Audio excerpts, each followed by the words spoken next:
Just another routine mission. Why do they always say that before a mission? Of course it's routine. You haven't done anything yet. It's everything that happens along the way. The choices you make, the paths you choose, that turn the routine into anything but. Of course, that's how it started. A routine mission, answering a distress call. And look where that got me. We were testing out the Normandy, Captain Anderson's new ship, when the distress call came in. An Alliance patrol on Eden Prime had been attacked. They'd seen something they couldn't explain. And whatever it was massive. I hit the ground with my lieutenant, Caden Olenko. A good kid, loyal, by the book, with a talent for biotics. We came across the lone survivor of the patrol, Gunnery Chief Ashley Williams. A soldier to the core. Tough, disciplined, ready to take on whatever came her way. Ashley joined up with us and took us to the spot where she lost her squad. That's when we saw it. The ship. Like nothing I'd ever seen. It was massive, scorching the colony and everything around it as it blasted away. We followed the path of destruction to an artifact, a beacon left by a long-dead race called the Protheans. The colony had dug it up, and whoever attacked them had tried to take it. Chief Williams made the mistake of getting too close. It hit her with some type of energy. I grabbed her and threw her out of the way. That's when it hit me. Hard. Every muscle in my body went rigid. I couldn't move, could barely breathe. Everything went black. And then I saw something. A vision, dream, a nightmare. By the time I woke up, we were halfway to the Citadel on our way to meet the Council. I was expected to explain what I'd seen. Anderson came along. So did Adina, our political representative on the Citadel. With those two heavyweights, it seemed reasonable we could persuade the Council that the ship we'd seen was a potential threat, as was the individual behind the attacks. The main suspect for the Eden Prime massacre was a Turian Spectre named Saren. He'd been seen by one of the survivors from the colony at Eden Prime, and there was some evidence to suggest that the ship was connected to Saren. But even Adina's pointed accusations weren't enough to convince the Council. They just couldn't believe one of their chosen elite Spectres could be guilty of something like that. They needed proof, which meant I needed proof. Fortunately, I wasn't alone in my search. Garrus, another Turian, wanted to help. A top agent for Citadel Security. Despite orders from his superiors that he shouldn't get involved, he told me he was suspicious of Saren, and he had some useful leads. More importantly, he was willing to share them. That led me to Rex, the biggest, nastiest-looking Krogan bounty hunter I'd ever seen. He turned out to be more than just a brute. It was his intel that led to a fugitive with incriminating evidence on Saren. The fugitive turned out to be an energetic little Quarian named Tally. A tech expert with a knack for hacking, she'd procured some information on Saren. Evidence that proved Saren was dirty. Tally's evidence proved that Saren was responsible for the massacre on Eden Prime, and that the immense warship we'd spotted was in fact Saren's flagship. But it went much further. Saren was trying to find a way to bring back a race of sentient machines from dark space. Machines allegedly responsible for cleansing the galaxy of all organic life.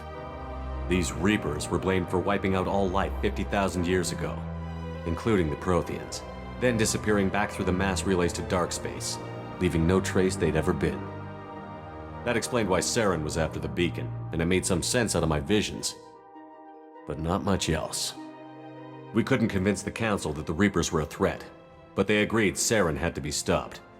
They stripped him of his Spectre status and gave me the honor of becoming the first human Spectre.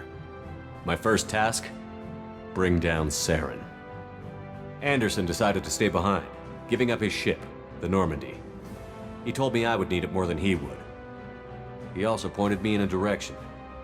Liara, a Prothean expert, adept in biotics, and maybe most importantly, daughter of Benezia, Saren's top lieutenant. And like most Asari, as beautiful as she is intelligent, and born with a unique ability to meld with other species. Liara was able to help me decipher some of the vision the beacon had given me. Nothing concrete, but it gave me some clues. And a new appreciation for the Asari. Her technique for accessing my vision was unexpected, but not at all unpleasant. Ashley was a little concerned about the connection I shared with Liara. As commander, I knew either relationship had the potential to interfere with the mission. I told Liara about how I felt. Apparently, she'd felt it too. But we agreed we wouldn't let it get in the way of our mission. Finding Saren. Thanks to Liara's help, we had our next lead. Benezia. Saren had taken her to Novaria, where he'd enslaved a dangerous race of insect-like creatures, the Rachni. He ordered Benezia to use the same technique Liara had used on me to extract information from the Rachni Queen. The Queen's drones were everywhere, and they weren't happy. We had to fight through hundreds of them to get to Benezia. By the time we arrived, Saren was gone. With the information. I tried to reason with Benezia, but Saren had indoctrinated her. He had somehow acquired the ability to control people's actions and wills. Benezia wouldn't surrender, and Liara was forced to watch her mother die in her arms. And I was left with an angry, dangerous Rachni Queen to deal with. She claimed her drones would do no harm if I released her. But the Rachni had terrorized the galaxy before. I couldn't do it. I wouldn't doom an entire species for past sins. And the Queen was true to her word. She left and took her army of drones with her. With Saren's top lieutenant dead, he was quickly running out of time and places to hide. I tracked him down at his base on Vermeer, but we soon learned it was more than a base of operations. It was a breeding ground. Saren was breeding an army of Krogan. He'd found a cure for the genophage, a disease inflicted on the Krogan to prevent them from breeding and taking over the galaxy. But the Krogan Saren was breeding were slaves, mindless beasts that obeyed Saren's will. I had to destroy the base, and all its research. Rex disagreed. Violently. Rex wanted the genophage cure for his people. I tried to convince him to help me destroy it, that these Krogan weren't real. But he wouldn't back down. Fortunately, Rex is smarter than he looks. He realized this wasn't the way to help his people, and that Saren was the real threat. When we finally got to the center of the base, I realized just how close Saren was to completing his plan. He was already in communication with the Reapers. Sovereign, Saren's flagship we'd all assumed was just a ship, was a Reaper. It spoke to me, threatened me. I could feel the menace it had for every living thing. It wanted me dead. It wanted us all dead. And I knew it was capable of doing just that. What I couldn't understand was why Saren would help it. But there was no time to think about it. Sovereign knew where we were. We had to destroy the base and get the hell out. I split up my team in 2 squads, sending Ash with one and Caden with the other as a distraction. We had a nuke, and we planned to use it. Before we could detonate the bomb, Saren showed up. We fought. I stalled him to make time for my team. And in talking to him, I realized the truth. It wasn't Saren who was indoctrinating everyone. It was Sovereign. The Reaper. And Saren was in deeper than all of them. He tried to convince me he was still in control, said he found a way to reduce the Reaper's influence, but he was kidding himself. Or believing the lies Sovereign was telling him. Before I could convince him to stop, he ran, leaving me just seconds to extract my squad mates. I tried, but I wasn't fast enough. I could only save one of them. Caden was a good man, and a great soldier. But I had to choose, and I chose Ash. That was the last time Saren would slip away from me. I knew then, the next time we met, one of us would die. With my team mostly intact, we chased Saren and his army to Ilos, a long-lost planet that had once belonged to the Protheans. As we prepared for what we knew would be a desperate fight, I spoke to my crew. We were just one ship, against Saren's growing army. I assured them all that despite the odds, we could defeat him. Liara saw through my words. She knew I was hurting after Caden's death. She could sense my doubts. We both knew this mission could be our last. Until that moment, we'd put our feelings aside for the sake of that mission. But why wait? We gave in to each other, and it was perfect. While it lasted. We arrived on Ilos, close behind Saren. Once on the planet, we discovered a Prothean databank that helped me put the final pieces of my vision together. The Reapers had come 50,000 years ago, and every 50,000 years before that. each time purging the galaxy of life. The Protheans had fought and died, like every species before them. But a few survived long enough to leave a parting gift. The Protheans had discovered that the Citadel was the key to controlling the mass relays.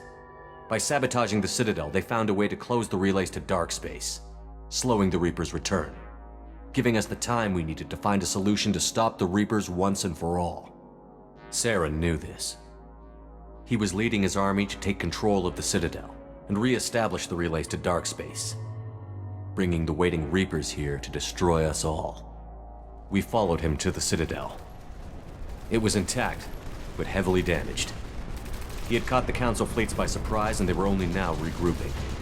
And with Sovereign as his flagship, there was little hope the fleets could counterattack with enough strength to take back the Citadel. But Saren was done running, and I was done chasing him. As the Alliance and Citadel fleets battled Saren's army outside, I cornered the Turian bastard in the Citadel tower and confronted him. He died believing that the Reapers would save him. As I fought to regain control of the Citadel, the Council's flagship, the Destiny Ascension, fell under attack. Despite Saren's death, Sovereign and Saren's army continued to fight. The Council was aboard the Destiny Ascension, and they were requesting assistance. But I knew in order to help them, I would have to put our human Alliance fleet in jeopardy. The Council had to be saved. They represented the hearts and minds of the galactic community. Without them, the fleets would be in disarray. Even with the Citadel back in my control, Saren defeated, and the Normandy leading the combined galactic fleet, the battle against Sovereign, a single Reaper, was relentless. It took the combined fleets of humanity and the other races, but in the end, Sovereign fell. But the costs were immense. While humanity's efforts in the war earned us our first seat on the Council, it was a hollow victory. The Reapers were still out there. I knew the fight was far from over, but as the one who'd led the fight against Saren, I was given new responsibilities. The choice of humanity's first counselor was left for me to decide. On the one hand, Udina, the lifetime politician. Ruthless and ambitious, he would easily navigate the political landmines that would soon be put in front of him. The other choice, Captain Anderson, the career soldier. Tough but fair, but a friend, and someone I could trust. Both great leaders in their own right. Anderson didn't want the job, which was a sure sign he'd be perfect for it. No ambition to get in the way. The war was over. The threat had passed. In time, the Council would rebuild itself. The Citadel could be repaired. Even the pain of lost friends would fade. But none of that mattered if the Reapers were still out there. And if they were all as powerful as Sovereign, we had to find a way to stop them. I had to find a way. I gathered my crew, took my ship, and went in search of answers. Officially, the Council would only say I was assigned to cleanup duty, rooting out any remnants of Saren's army. Just another routine mission.